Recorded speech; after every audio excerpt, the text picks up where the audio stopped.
Jai Shri Krishna, dear students. This is Yogesh Sharma. Students, as you know that we have completed the first chapter of Snapshot, the Summer of the Beautiful White Horse. Now let's continue the first chapter of Physical Education, that is Changing Trends and Careers in Physical Education. Dear students, I have told you a brief introduction of physical education in this chapter, and we have discussed a definition of physical education also. So let's start this lecture from this point. But before that, those who have not watched the previous lecture, they may visit the link given below. That would be helpful for them. So let's start. So here today I am going to teach you the second definition according to C.A. Butcher. Students, इनका पूरा नाम है Charles ए Bushehr. ये एक physical educationalist रहे हैं. Los Angeles में इनका जन्म हुआ और इनके जो नाम की प्रोनाउंसिएशन है वो डच प्रोनाउंसिएशन और इंडियन प्रोनाउंसिएशन वो बुचर है, जबकि यूके में इसको बुकर प्रोनाउंशिएट किया जाता है. तो चार्ल्स ए बुचर हम इसको कह रहे हैं. उन्होंने फ़िज़िकल एजुकेशन की जो परिभाषा दी है वो है an physical education is an integral part of total education process. उन्होंने कहा है कि फ़िज़िकल एजुकेशन संपूर्ण शिक्षा प्रणाली का एक ऐसा हिस्सा है जिसके बगैर, जिसको छोड़कर संपूर्ण शिक्षा प्रणाली को पूरा नहीं माना जा सकता. मतलब ये इसको पूर्ण करने वाला, एजुकेशन प्रोसेस को पूरा बनाने वाला एक पार्ट है, एक हिस्सा है शिक्षा का. और विच हैज़ इट्स एम, और फिजिकल एजुकेशन का अपना एक लक्ष्य है. वो क्या है? The development of physically, mentally, emotionally and socially fit citizen through the medium of physical activities which have been selected with a view of realising these outcomes. तो इसका लक्ष्य ये है कि ये नागरिकों को शारीरिक, मानसिक, भावनात्मक और सामाजिक रूप से फिट बनाता है. और फिट किसके द्वारा बनाता है? Through the medium of physical activities, शारीरिक क्रियाओं के माध्यम से फिट बनाता है. शारीरिक क्रियाएं जैसे खेलना, कूदना, कबड्डी, क्रिकेट, इन सब के माध्यम से, योगा, एरोबिक एक्सरसाइजेस, इन सब के माध्यम से ये फिजिकली, मेंटली, इमोशनली और सोशली फिट बनाता है. और ये जो फिजिकल एक्टिविटीज़ हैं विच हैव बीन सिलेक्टेड, ये फिजिकल एक्टिविटीज़ भी चुनी जाती हैं. ऐसे ही नहीं कि किसी भी फिजिकल एक्टिविटीज़ से चारों आउटकम आपको मिल जाएंगे, physical, mental, emotional, social fit हो जाएंगे आप, बल्कि कुछ चुनी हुई फिजिकल एक्टिविटीज़ होती हैं which have been selected with a view to realising these outcomes, जो इस बात को ध्यान में रखते हुए चुनी जाती हैं फिजिकल एक्टिविटीज़ के इन एक्टिविटीज़ के द्वारा ये चारों आउटकम हमें हासिल हो जाएंगे.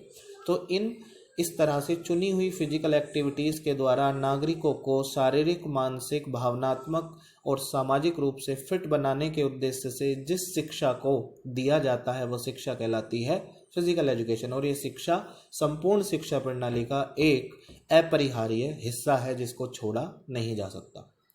ये है C.A. बुशर जो कहते हैं. अकॉर्डिंग टू डी ओबरट्यूफर कहते हैं physical education is the sum of those experiences which come to the individual through movements. Physical education movements के थ्रू जो किसी इंडिविजुअल को अनुभव प्राप्त होते हैं. देखिए, कोई भी आप मूवमेंट में सब कुछ आ जाता है. आपका हाथ पैर चलाना, दौड़ना, लपकना, कूदना, खेलना, कबड्डी खेलना, क्रिकेट खेलना, सब कुछ क्या है? मूवमेंट है. बिना मूवमेंट के ये सब पॉसिबल नहीं है. और ये मूवमेंट जो हम करते हैं इससे हमें क्या मिलता है? एक्सपीरियंस मिलता है. जो भी हम काम कर रहे हैं उससे हमें कुछ ना कुछ अनुभव मिल रहा होता है. हम उससे कुछ ना कुछ सीख रहे होते हैं, चाहे हम गलती से सीख रहे हो या मतलब कोई हम गलत कार्य कर रहे हैं. जैसे हमने क्रिकेट खेला, आउट हो गए, तो उससे भी हमने कुछ सीखा. अगर क्रिकेट खेला, 6 मारा, तो भी उससे हमने कुछ सीखा. हम कुछ भी करें, कोई भी मूवमेंट करें, हर मूवमेंट हमें कोई ना कोई एक्सपीरियंस देती है. और वो एक्सपीरियंस को हम क्या समझते हैं? अपनी नॉलेज, अपना ज्ञान समझते हैं. ठीक है.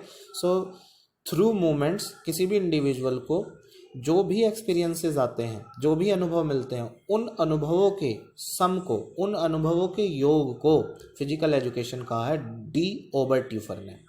कैसिडी भी कुछ ऐसा ही कहते हैं. According to Cassidy, physical education is the sum of changes in the individual caused by experiences centring motor activity. देखिए, इन्होंने बस मूवमेंट को लिख दिया है मोटर एक्टिविटी। मोटर एक्टिविटी हमारे शरीर के अंदर होती है जिसमें हम एक जगह से दूसरी जगह शिफ्ट होते हैं, कोई चीज़ हिलाते डुलाते चलाते हैं, यानी कि मूवमेंट को मोटर एक्टिविटी कहा जा सकता है। तो मूवमेंट को सेंटर करते हुए, मूवमेंट को केंद्र में रखते हुए, मोटर एक्टिविटी को कह लीजिए, मोटर एक्टिविटी को सेंटर में रखते हुए, उसको ध्यान में रखते हुए जो एक्सपीरियंसेस हमें होते हैं उन एक्सपीरियंसेस से ज़रूर कुछ ना कुछ बदलाव भी होते हैं। देखिए, जब हम जीवन में कुछ कार्य कर रहे हैं, उस कार्य से हमें अनुभव मिला और अनुभव से हमारे व्यवहार में अगले व्यवहार में कुछ ना कुछ परिवर्तन होता है। चाहे हमने गलती से सीखा हो या सही करके सीखा हो, लेकिन हमारा व्यवहार चेंज होता है। सो चेंज जो आता है बिहेवियर में, उसके योग को कैसिडी ने फिजिकल एजुकेशन कहा है। बात वही है। RJB नैश ने क्या कहा? RJB नैश कहते हैं physical education is that phase. उन्होंने कहा है कि शारीरिक शिक्षा वो पहलू है होल फील्ड ऑफ एजुकेशन का, होल फील्ड ऑफ एजुकेशन का वो पहलू जिसका लेना देना विच डील्स या that deals with big muscle activities. जिसका लेना देना किससे है? बिग मसल एक्टिविटीज़ से। बिग मसल एक्टिविटीज़ क्या होती हैं? जो भी खेल कूद आप व्यायाम करते हैं वो सब बिग मसल एक्टिविटीज़ में ही काउंट होता है। उसमें जो हमारी बड़ी मांसपेशियां हाथ पैर वो चलते हैं। सो बिग मसल एक्टिविटीज़ के कारण, बिग मसल एक्टिविटीज़ से जिसका लेना देना है, संपूर्ण शिक्षा के क्षेत्र के उस पहलू को फिजिकल एजुकेशन कहा है। और उसका लेना देना किससे है? And their related responses. और देखिए, जो बिग मसल एक्टिविटीज़ होती हैं उनके कुछ रेस्पॉन्सेज भी आते हैं, उससे हमें हमारे को कुछ ना कुछ एक्सपीरियंस मिलता है, कुछ ज्ञान मिलता है। तो रिलेटेड रेस्पॉन्सेज मतलब एक्सपीरियंस। सो रिलेटेड रेस्पॉन्सेज और बिग मसल एक्टिविटीज़ से जिस शिक्षा का लेना देना है उस शिक्षा को फिजिकल एजुकेशन कहा है RJB नैश ने। According to JF William and CL Brownell, JF William और CL ब्राउनेल क्या कहते हैं? Physical education is the sum of man's physical activities. देखिए, उन्होंने भी यही बात की है कि फिजिकल एजुकेशन किसी इंसान के द्वारा जो भी क्रियाएं की जाती हैं उन क्रियाओं का योग है। Physical education selected as to kind and conducted as to outcomes. अब ये क्रियाएं जो हैं ये कुछ एज टू काइंड मतलब उस प्रकार की ही हैं और उस प्रकार से ही और की जाती हैं जिस प्रकार के इनके आउटकम होते हैं। अब आउटकम का मतलब क्या है? परिणाम। जैसे हमने 4 परिणामों की बात की थी, फिजिकली फिट बनना, मेंटली फिट बनना, सोशली फिट बनना और इमोशनली फिट बनना। तो ये जो फिजिकल एक्टिविटीज़ हैं ये सबसे पहले तो अपने आउटकम की ही तरह होती हैं। मतलब ये फिजिकल एक्टिविटी ऐसी कराई जाएंगी कि जिनसे ये आउटकम आते हों और उन्हीं के जैसी ये क्रियाएं होंगी जो इनको अचीव करा दें, फिजिकली फिट बना दें, सोशली फिट बना दें या इमोशनली फिट बना दें। ठीक है, तो यहाँ पर JF विलियम ने ये बात रखी है और ये कंडक्ट भी उसी प्रकार से की जाती है। मतलब इन चीज़ों को ध्यान में रखते हुए कंडक्ट की जाती है। CC कॉवेल क्या कहते हैं? CC कॉवेल कहते हैं physical education is the social process of change in the behaviour of human organism originating primarily from the stimulus of social big muscle and play and related activities. अब उन्होंने कहा physical education क्या है? एक social process है change का, मतलब सामाजिक प्रक्रिया है बदलाव की सामाजिक प्रक्रिया। अब बच्चे के अंदर बदलाव होता है और ये एक सामाजिक प्रक्रिया है। बदलाव क्या हो रहे हैं कि उसका शरीर भी बढ़ रहा है, उसका ब्रेन भी बढ़ रहा है। तो फिजिकल एजुकेशन को उन्होंने एक बदलाव की सामाजिक प्रक्रिया कहा है। लेकिन ये बदलाव किस में हो रहा है? Human in the behaviour of human organism. ये मानव व्यवहार के अंदर बदलाव हो रहा है। और मैंने आपको बताया कि चेंज इन बिहेवियर किसके थ्रू आता है? एक्सपीरियंसेस के थ्रू आता है, अनुभवों के थ्रू आता है। हमें अनुभव होते हैं और हमारा व्यवहार बदलता है। और अनुभव कहाँ से होते हैं? मूवमेंट से होते हैं। जब हम कोई एक्टिविटी करते हैं तो उससे हमें मूवमेंट से हमें एक्सपीरियंस मिलते हैं और एक्सपीरियंस से चेंज इन बिहेवियर होता है। और ये चेंज इन बिहेवियर क्या है? ये एक सोशल प्रोसेस है, सामाजिक प्रक्रिया है। भाई बच्चा जैसे जैसे बड़ा होता है वो हाथ पैर चलाता ही है, उसके अनुभव मिलते जाते हैं और उसके अंदर बदलाव होते जाते हैं। एक सामाजिक प्रक्रिया है, तो उसको फिजिकल एजुकेशन कहा है। Originating primarily from the stimulus of social. और उन्होंने कहा कि ये जो बिहेवियर में जो चेंज आते हैं ये कहाँ से ओरिजिनेट होते हैं, कहाँ से पैदा हो रहे हैं?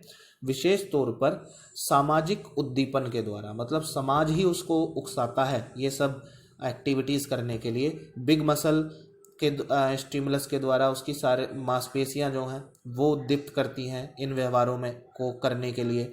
और खेल के द्वारा और इससे संबंधित एक्टिविटीज़, खेल कूद से व्यायाम वगैरह जो है ये रिलेटेड एक्टिविटीज़ के द्वारा ये उत्पन्न होते हैं। और मतलब ये व्यवहार में जो चेंज आता है ये सब कहाँ से ओरिजिनेट हो रहा है, विशेष तौर पर समाज के द्वारा, बिग मसल के द्वारा, प्ले के द्वारा और रिलेटेड एक्टिविटीज़ के द्वारा ये ओरिजिनेट हो रहा होता है, जो भी किसी ह्यूमन ऑर्गेनिज्म के अंदर व्यवहार में परिवर्तन आता है। और व्यवहार के अंदर आने वाले इस परिवर्तन की सामाजिक प्रक्रिया को उन्होंने कहा है physical education. C.C. Cowell.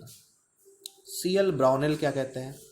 Physical education is the accumulation of wholesome experience through participation in large muscle activities that promote optimum growth and development। अब देखिए ये बात बिल्कुल साफ हो चुकी है। C.L. ब्राउनेल ने तो बिल्कुल सीधे शब्दों में कह दिया कि फिजिकल एजुकेशन को हम ऐसा योग मान सकते हैं और जिसमें सारे एक्सपीरियंसेस काउंट किए जाएंगे, जो भी उसको एक्सपीरियंसेस मिल रहे हैं किसके द्वारा मिल रहे हैं, लार्ज मसल एक्टिविटीज़ की जो मतलब क्रियाएं हैं, लार्ज मसल एक्टिविटीज़ जो हैं उनमें हिस्सा लेकर के। लार्ज मसल एक्टिविटीज़ कैसे, जैसे खेल कूद, दौड़ना, भागना, इन सब में हिस्सा लेके जो किसी भी इंसान को जितने भी होलसम एक्सपीरियंस हो रहे हैं उन एक्सपीरियंसेस के एक्यूमुलेशन को फिजिकल एजुकेशन कहा जाता है। हम उसको एक्यूमुलेट कर लेते हैं, अपने अंदर आत्मसात कर लेते हैं, हम अपने अंदर समाहित कर लेते हैं उनको।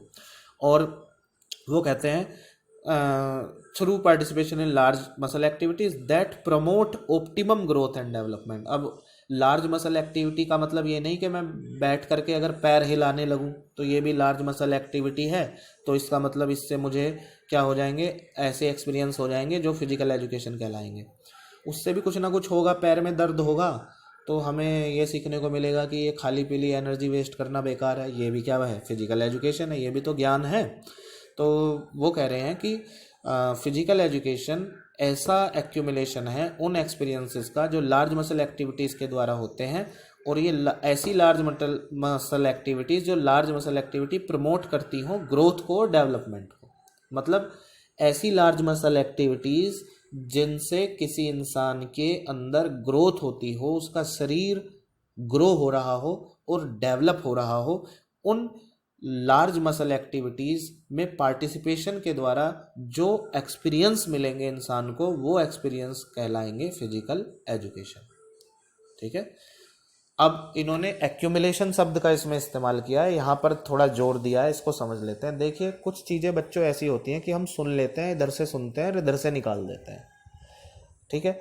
तो वो जो मतलब चीज़ होती है वो एक्यूमुलेट नहीं किया आपने, वो तो बस आपने ठीक है ऑब्जर्व की, उसको याद नहीं रखा आपने। लेकिन जो चीज़ भुला दी जाए वो नॉलेज थोड़ी है, वो ज्ञान थोड़ी है। और यहाँ हम बात कर रहे हैं शिक्षा की, एजुकेशन की। एक्यूमुलेट कर लेने का मतलब है कि हमारे व्यवहार में आ जाए वो चीज़। तो लार्ज मसल एक्टिविटी के द्वारा हम कोई ऐसा एक्सपीरियंस लें जो आगे जाके हमारे व्यवहार में आ जाए, फिर एक्यूमुलेट हो जाए, हमारे बिहेवियर में शामिल हो जाए, तो वो कहलाती है फिजिकल एजुकेशन। और ये लार्ज मसल एक्टिविटी किस तरह की होनी चाहिए? हर एक लार्ज मसल एक्टिविटी ऐसा एक्सपीरियंस नहीं देगी। कौन सी देंगी? जो ग्रोथ और डेवलपमेंट को प्रमोट करती है, जिससे शरीर की वृद्धि और मस्तिष्क का विकास हो रहा हो। और वो क्या होती हैं? खेल कूद, व्यायाम, ऐसी लार्ज मसल एक्टिविटीज। ठीक है। So according to the central advisory board of physical education and recreation, अब CBSE ने क्या कहा है वो हम समझ लेते हैं। नहीं, CBSE नहीं, ये central advisory board of physical education की बात की जा रही है यहाँ पे, sorry. So physical education is education, CABPER कहता है सेंट्रल फिजिकल एजुकेशन एक एजुकेशन है। सबसे पहला तो पॉइंट यही है कि ये एक शिक्षा है। It is the education through physical activities. दूसरा पॉइंट ये है कि ये फिजिकल एक्टिविटीज़ के द्वारा शिक्षा दी जानी है। ऐसा नहीं है कि फिजिकल एजुकेशन को बस आपने क्लास में बैठ के पढ़ा दिया, ग्राउंड में आप लेकर के नहीं गए, कभी बच्चे को आपने कोई टेस्ट, कोई फिजिकल एजुकेशन का परीक्षण कुछ नहीं कराया और बस क्लास में बैठ के थ्योरी पढ़ा दी और आप फिजिकल एजुकेशन दे देंगे, ऐसा नहीं है। बिना प्रैक्टिकल के ये संभव नहीं है। तो it is the education through physical activity. ये फिजिकल एक्टिविटी के द्वारा ही शिक्षा दी जाएगी for the development of the total personality of the child. और इससे क्या होगा? ये शिक्षा किस लिए दी जाएगी? जिससे बच्चे का संपूर्ण व्यक्तित्व विकसित हो सके, to its fullness and perfection in body, ताकि ये बच्चा जो है अपने समग्र व्यक्तित्व को, अपनी फुलनेस को प्राप्त कर सके, पूरा हो सके वो, और अपनी बॉडी से मतलब ऐसे काम करे जिसको हम कह सके कि परफेक्टली डन है, परफेक्शन प्राप्त कर सके, अपने शरीर का बेहतर इस्तेमाल करना सीख जाए, अपने माइंड का बेहतर इस्तेमाल करना सीख जाए, और अपनी स्पिरिट का, अपने उत्साह, अपनी आत्मा का बेहतर इस्तेमाल करना सीख जाए। तो ये इसके लिए फिजिकल एजुकेशन दी जाएगी। तो it is the education through physical activity. दूसरा पॉइंट था, फिजिकल एक्टिविटी के थ्रू दी जाने वाली शिक्षा है। किस लिए दी जाएगी? इसलिए दी जाएगी ताकि बच्चे का संपूर्ण व्यक्तित्व विकसित हो सके, वो संपूर्णता को प्राप्त कर सके, उसका शरीर, मन और उसकी आत्मा परफेक्ट हो सके, श्रेष्ठ बन सके। तो ये central advisory board of physical education and recreation के द्वारा दी गई डेफिनेशन थी। इजी डेफिनेशंस है, आपको मैंने समझा दी है। आपको इनमें से कम 4 डेफिनेशन लर्न कर लेनी है। उनकी वीडियो बनाएंगे आप, उनको वीडियो बनाएंगे और वीडियो को सेंड करेंगे मेरे पर्सनल व्हाट्सएप नंबर पर। So that's it for today students. Tomorrow I will continue this topic, and we will study aims and objectives of physical education. Thank you. Bye bye. Take care.